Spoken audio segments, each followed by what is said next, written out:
Want to know the latest on what's happening in the world of financial services?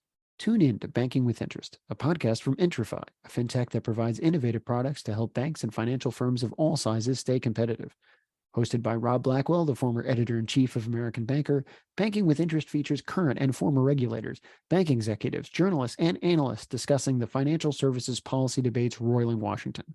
Listen to Banking with Interest, available on all major podcasting platforms, or go to www.intrafy.com to click on the link on our homepage. Welcome to the American Banker podcast. I'm Penny Crosman. Nathan McCauley, founder and CEO of Anchorage Digital, the only U.S. crypto bank to have a national trust charter from the OCC, recently urged banks to get more involved with cryptocurrency, and he recently got his company out from under an OCC consent order. He's here with us today to talk about these and other developments. Welcome, Nathan. Thanks, Penny. Really excited to be here. Thanks for having me on. Thanks for coming. So let's talk about stablecoins. I think this is top of mind for a lot of people. And the bankers in our audience worry that the growth of stablecoins could siphon trillions of core deposits out from under them. This is especially true for community banks, and they feel this could undermine their ability to fund local lending. What do you think about these kinds of concerns?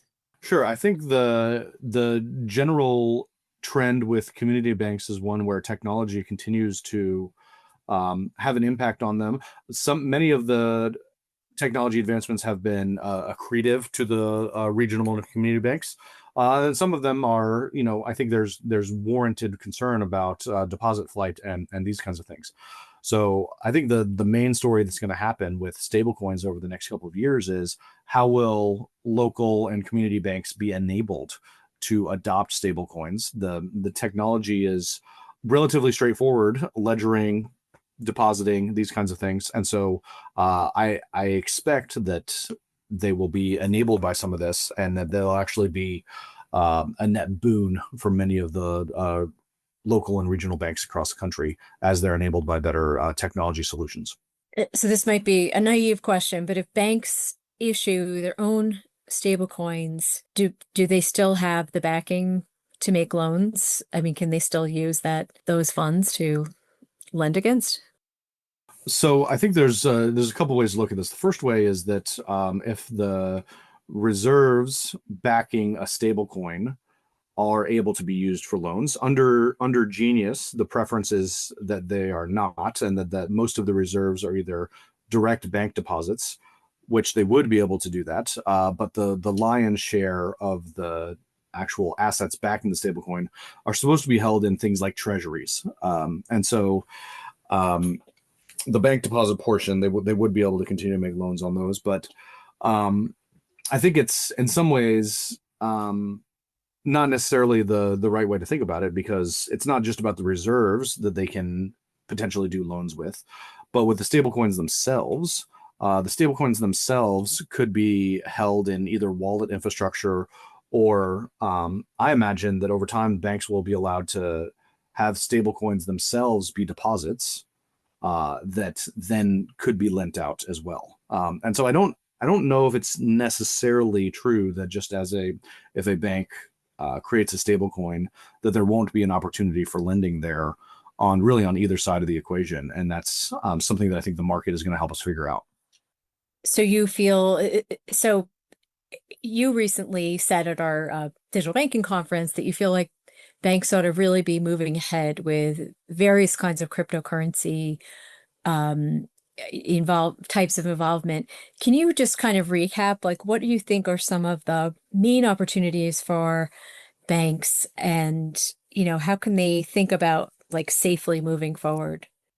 Yeah, I think they've got really three broad areas that they can start to look at. The first one I'll call crypto as a service. So allowing your clients to buy and sell, say, maybe some of the major cryptocurrencies like Bitcoin and Ethereum. There's a lot of demand for this. And so if you have any kind of wealth platform or trust platform, enabling Bitcoin and Ethereum there is a great opportunity. Second great opportunity is all things with stablecoins, whether that's stablecoin reserves, stablecoin settlement, taking deposits in stablecoins, or integrating wallet infrastructure so that your client base is able to hold stablecoins at your bank. All of those are great opportunities and really going to be, I think, a big growth area for the next couple of decades.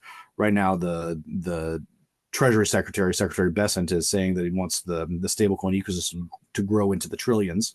I think he's looking at it as a $3 trillion industry at least. And so that's coming directly from the administration, directly from the White House, essentially. So the stablecoin opportunity is going to be profound, and basically any way that dollars move or get stored will have a stablecoin nexus that can be thought of. And then the third, that's maybe a little further out, is starting to think about tokenization, when we're not just talking about decentralized crypto assets like Bitcoin and Ethereum, not just talking about taking the dollar and putting it on stablecoins, but starting to think about what does it mean for stocks, bonds, ownership records to be put on chain, and for those to be held at banks. The leader here, really leading the way, is BlackRock with their tokenized money market funds.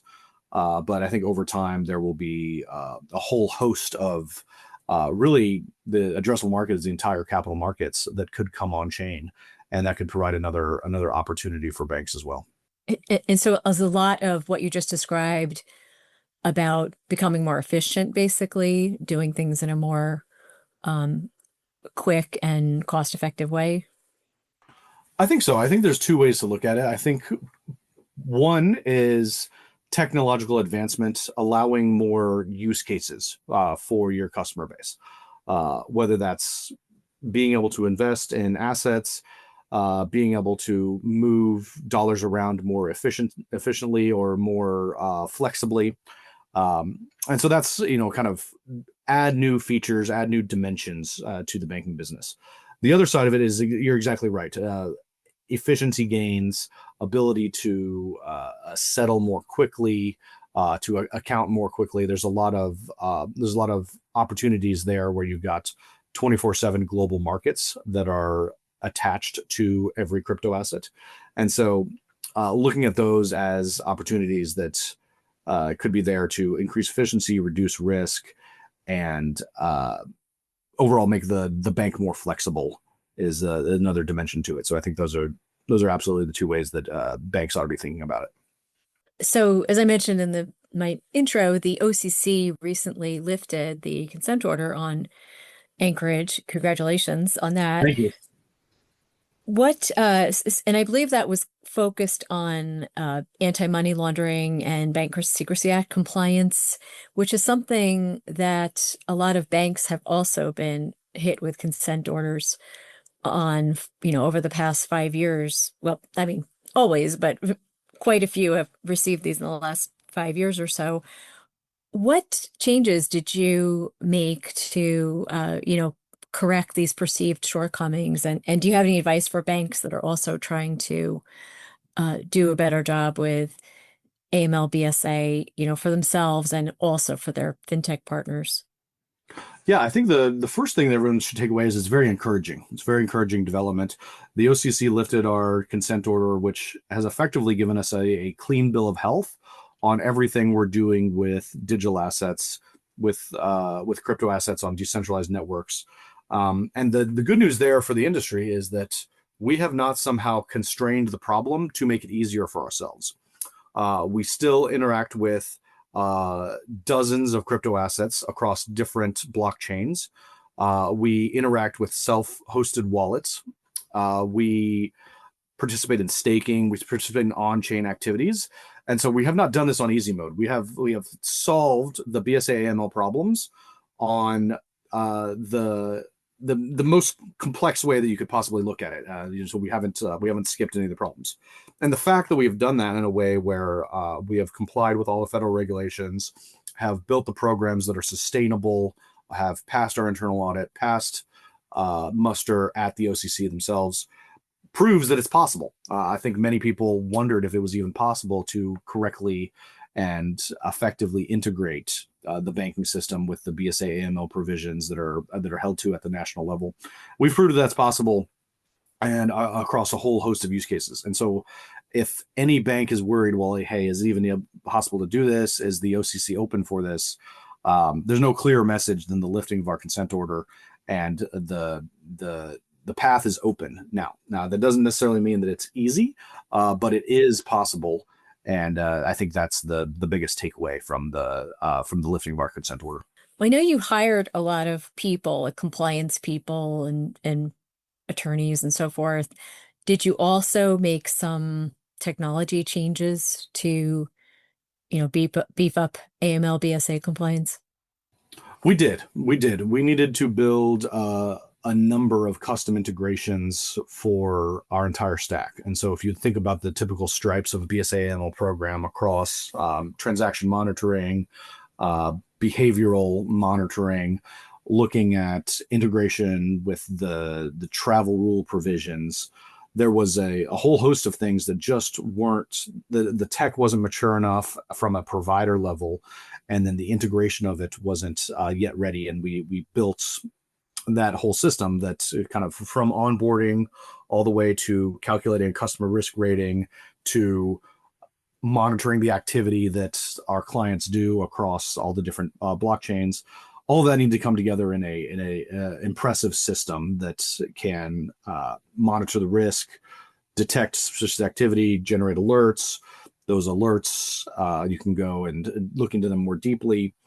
So for us, it was about something in the neighborhood of 12 software engineers for a period of 2 to 3 years that built this whole system that came together. And that's, we spent a lot of time building that, and I think it's a testament to the oversight that the OCC had on us, that they very rigorously looked at that. You had to do model validations on everything that we put together. But at the end of the day, now we have a system that works, and other banks, we think, are going to be able to benefit from the fact that we've built that system. I think many banks across the country will actually think about using Anchorage as a correspondent bank, where we will be their crypto correspondent and be able to have banks draft off the fact that we've done all that work and utilize our services in a way where they know they're able to be compliant at a federal level because they are built on infrastructure that is compliant at a federal level. Do you actually use AI to analyze transactions for signs of money laundering, or is it more of a rules-based program you're using? Right now we are still rules-based, and that's basically because in order for transaction monitoring, behavioral analysis, and all of these things to pass muster with the federal regulators, you have to be able to do model validations. And right now, model validations are quite hard for AI models that you don't develop yourself because they tend to be black boxes. And so rules-based systems, at least for now, are the state of the art. I do imagine that AI will take a bigger part of the behavioral monitoring over time, but we'll have to be able to do proper model validations before we can really roll out those systems. Okay, interesting. So several other crypto companies, including Paxos, Ripple, and Circle, have recently applied for national trust charters from the OCC. And there's been a lot of pushback from bank groups like the ABA and the ICBA, which say that these companies would then be providing deposit-like services without adequate regulatory oversight, and that they would be exposing the banking system to deposit drainage and increased fraud. What do you, I think you were kind of, in favor of companies applying for these charters. What do you say to these kinds of, or what do you think of these kinds of objections? So I see things from both sides. I mean, as I sit here with a crypto charter myself, and having gone through 4 or 5 years of a consent order, I understand that there's a lot of work that goes into properly running these systems, and banks would like to be able to benefit from the fact that they have built thoughtful, careful programs over time. And so there's a natural feeling that comes with, hey, we don't necessarily want more competitors. I understand that point of view, while at the same time, I understand that the federal regulators have a standard that they hold everybody to. And if you're worried about this being some sort of a easy way to get in and not have to comply with federal regulations, I can tell you unequivocally that's not what's going to happen at the OCC. What's actually going to happen at the OCC is anybody else applying for one of these charters is in for quite a bit of a wake-up call if they think they're going to have an easy time. It is a very difficult process to build the systems that work for the regular review cycles that you have at the OCC, and they're not interested in any excuses about, hey, the technology is different, it doesn't work that way. They are interested in compliance with the laws, and so I don't think that we're at risk somehow of these banks not being run appropriately because of the strictness and careful thoughtfulness of the federal regulator. And I heard you attended the Genius Act signing ceremony at the White House. What was that like?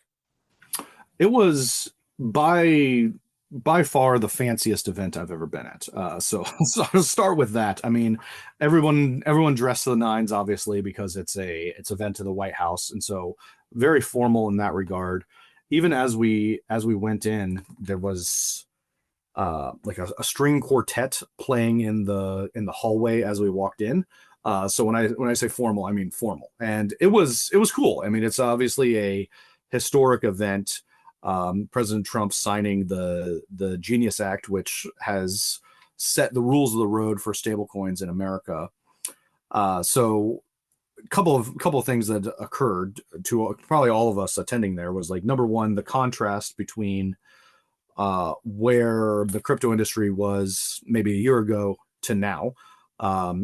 That was I think a big change that we all felt with the things that were going on in the previous administration around debanking and other kinds of lawsuits against crypto companies, to now, hey, we've got a federal regulation that lays out the rules of the road in a very clear way, and that dovetails with a administration that is looking to advance crypto as part of its key economic and foreign policy objectives. That couldn't really encapsulate it better than having that event with the Genius Act signing. I think another thing that was actually interesting about it that I hadn't really appreciated was that it's actually relatively rare for the U.S. Congress to sign bills at all and to pass bills at all that are standalone bills like the Genius Act was. Typically, the approach now is you have these omnibus bills that factor in a lot of different use cases, a lot of different legislative agendas that kind of all come together in one big omnibus structure. And so having a standalone bill like Genius, I think this was the first one that has happened in the banking industry since literally Dodd-Frank. And so that part of itself was also pretty interesting. Not even just for the crypto industry, but just banking at large. This was a pretty special moment. Kind of a historic moment. Well, I'm afraid we're out of time. Nathan McCauley, thank you so much for joining us today. To all of you, thank you for listening to the American Banker podcast. I produced this episode with audio production by Adnan Khan. Special thanks this week to Nathan McCauley at Anchorage Digital. Rate us, review us, and subscribe to our content at www.americanbanker.com/subscribe. For American Banker, I'm Penny Crosman, and thanks for listening.